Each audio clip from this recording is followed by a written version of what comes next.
Hello, hello cravings! Ganito lang akong magluto ng super win-win na chicken pastil na pwede nyo na ring ipang negosyo. Gagamitin natin dito ay chicken breast. Lalagyan din natin ito ng luya para mabawasan ang pagkalansa ng ating mga chicken. At habang pinapakuluan natin ito, i-ready na natin ang ating gagamiting bawang at sibuyas.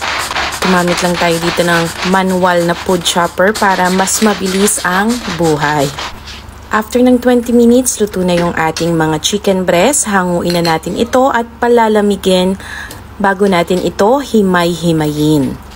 Yung pong mga chicken breast na yan ay mga natira lamang sa mga ginagawa kong mga recipe. Kaya naman naisipan natin itong gawing chicken pastil. Mainit na yung kawali natin. Maglalagay tayo ng cooking oil. Kung anong pong gusto nyong mantika, pwede nyo pong gamitin. Naglagay na rin tayo ng ating madaming bawang. At pag nangangamoy na, isunod natin yung ating sibuyas. Gagamit nga pala ako dito ng annatto powder o atsuete powder. Optional lamang po ito kung gusto nyo ng mas makulay ang ating chicken pastil. Mas okay po din itong i-dissolve sa mantika kesa sa tubig.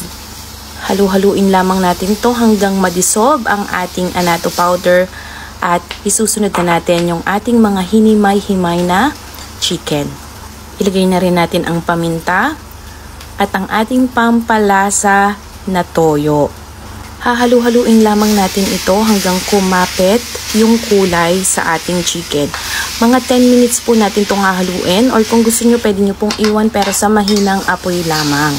Ang gusto po nating ma-achieve dito ay yung tuyo na nagmamantika na medyo may pagka-crispy ang ating chicken pastil. Maglalagay na rin ako dito ng asukal at dapat po hindi nyo i-skip ang ating margarine kasi mas masarap pag gagamitan natin ito ng margarine. At another 10 minutes ko po itong lulutuin. Iiwan ko lang po siya sa mahinang apoy pero from time to time kailangan po nating i-check. At ready na ang ating chicken pastil. Ito yung sinasabi kong gusto kong chicken pastil. Tara na, ready to serve na ang ating chicken pastil. Pwedeng-pwede nyo itong i-extra sa inyong mga negosyo. Pwede nating ibalot sa dahon ng saging para mas masarap. Or kaya naman ay pwede tayong gumamit ng container kung ito ay ibebenta natin. Ang ingredients po ay ilalagay ko lamang sa last part ng ating video. Kung interesado kayong ipang negosyo ito, kayo na po ang bahala sa costing. Depende po sa dami ng chicken na gagamitin, sa lettuce, kung gaano kamahal ang ating mga gulay.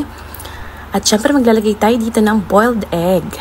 Pero ang mas gusto kong kapartner dito ay ang itlog na maalat. Sana po ay matry nyo cravings ang ating napakasarap at super winner na chicken pastil.